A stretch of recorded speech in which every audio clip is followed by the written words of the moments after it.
பாவத்திற்கு பரிகாரம். கோயிலுக்கு போகின்ற போது தேங்காய் உடைக்கின்றார்களே, எதற்கு?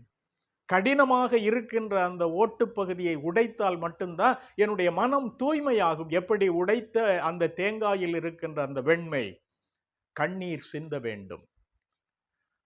அதனால்தான் அழுதால் உன்னை பெறலாமே பாடல்.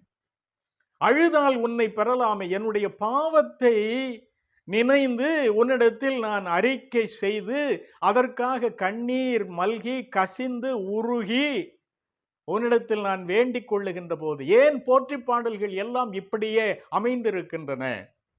கடவுள் வாழ்த்துல வருகின்ற போது அதைத்தான் சொல்லுகின்றார். நான் நீடு வாழ்வை பெற்றுக்கொள்ள வேண்டும். இந்த பாவத்தில் இருந்து எனக்கு பரிபூர்ணமான ஒரு விடுதலையை நீர் கொடுத்தால் மட்டும்தான் எனக்கு நீடு வாழ்வு கிடைக்கும். அந்த நீடு வாழ்வை பெறுவதற்கு ஒரு மாந்தன் கடவுளினுடைய பாதங்களை பற்றி கொள்ள வேண்டும்.